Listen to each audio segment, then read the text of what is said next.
The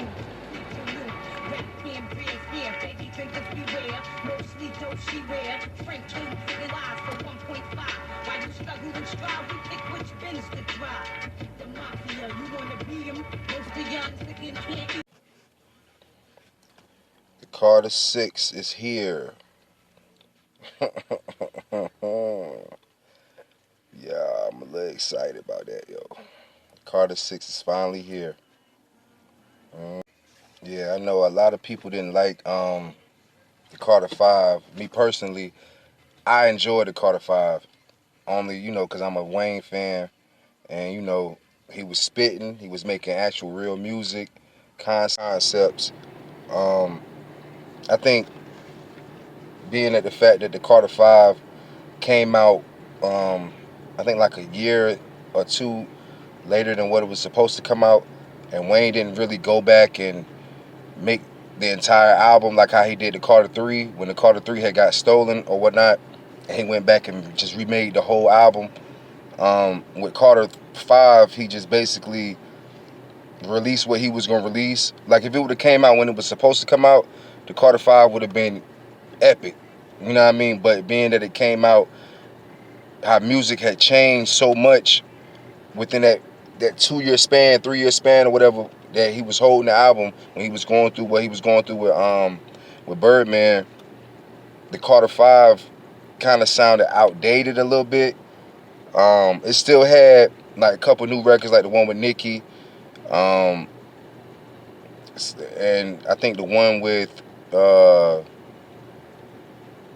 that guy. It was some guy. It was supposed to be Post Malone and Drake, but then he ended up putting some guy up there or whatever.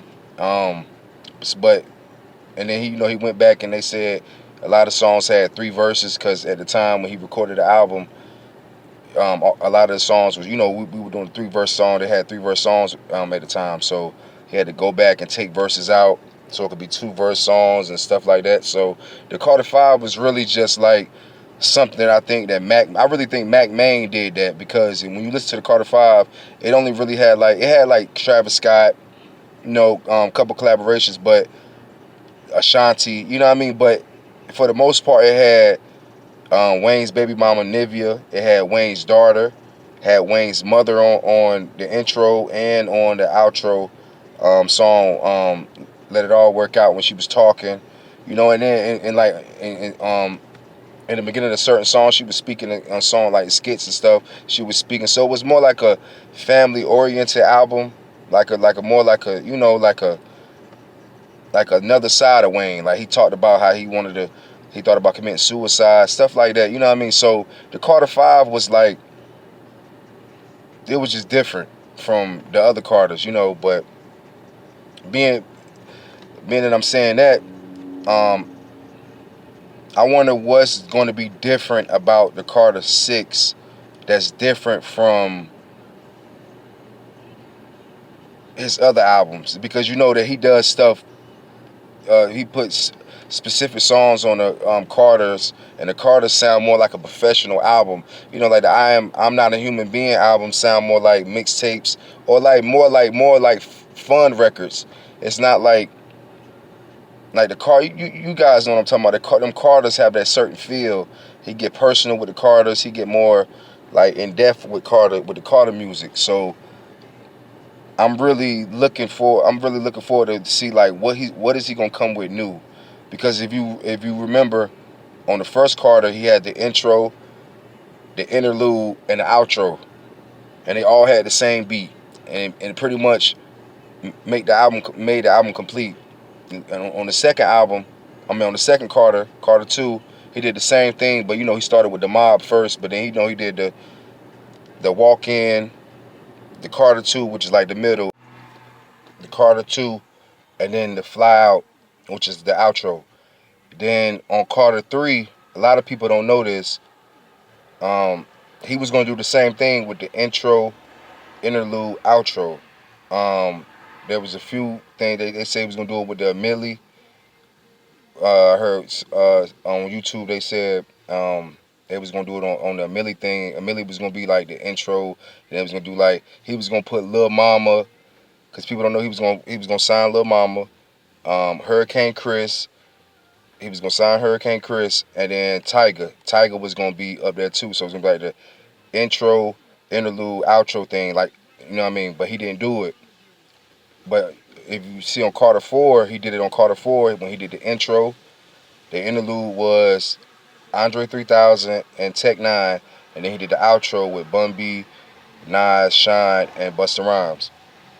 Carter 5, he didn't have the intro, interlude, outro. So I'm just curious, is you know what I'm saying, to see like on Carter 6, is he gonna do the intro, interlude, outro, which I think he might do that. You know what I mean? That will, you know what I'm saying, especially uh, if C6 is gonna be his last Carter. You know, I think he might end it off with the, you know, with the same thing with the intro, interlude, outro. You know, something like that. Um, Another thing, on Carter 5, he had two tracks produced by Manny Fresh. Um, it was The Perfect Strangers and the track with Ashanti, Start This Shit All Right. Both of those tracks were produced by Manny Fresh. So, and then on Funeral, he had, I know I'm saying a lot, my bad. On Funeral, he had Mahogany, produced by Manny Fresh. So I'm wondering if he's gonna make a, you know what I mean, have a few tracks produced by Manny Fresh. You know what I mean? You know, because all the fans love to hear Wayne and Manny Fresh. You know, I know a lot of people like, man, that's outdated, man, that's whatever, whatever. But Manny Fresh has been in the lab, you know, making beats and doing stuff. And I know, he got a song with the guy Yellow something with the yellow hair. That song, that beat was ill. Every time I hear that song, I'm like, dang, man, what if Wayne was on that? You know what I mean? So it's like, I know Manny Fresh, and plus, I seen Wayne on his Drink Champs interview. He said that Manny Fresh always, it's like going to school when you do tracks with Manny Fresh. He makes sure it's a topic. He makes sure you're not just in there blabbing, like how people say they hate Wayne when he just blabbing, just making mute, just saying stuff, and you ain't really get nowhere with it. You know what I mean? And that's where, you know, Manny Fresh, he keeps him in line with that type of stuff. So I'm interested to see if that's gonna happen. Another thing is, nobody from the Hot Boys has been featured on none of the Carters. Yeah, Manny Fresh and Baby, they the big times. They was on the first Carter, but after that, and Baby was on the Carter 2 on I'm a Deep Boy, bitch, I'm a Deep Boy. He was on that. But there's been no Hot Boys, no Juvie, no BG, no Turk on any of the Carters. Turk is free. Juvie's on good terms with Cash Money, and he's on good terms with Wayne. Wayne, Juvie, and Manny had made a track together called "Hate." Came out a few years back. It was a nice track. A lot of people thought it was some mashed together track. It was fake, but it was a real track. They were actually trying to create buzz so they could come out with their own Hot Boys album. Them three, they was gonna be the Hot Boys, because Turk kept saying, you know, it ain't no Hot Boys without, it ain't no reunion without BG. You know what I mean? So I bet he regret that now. You know what I mean? Because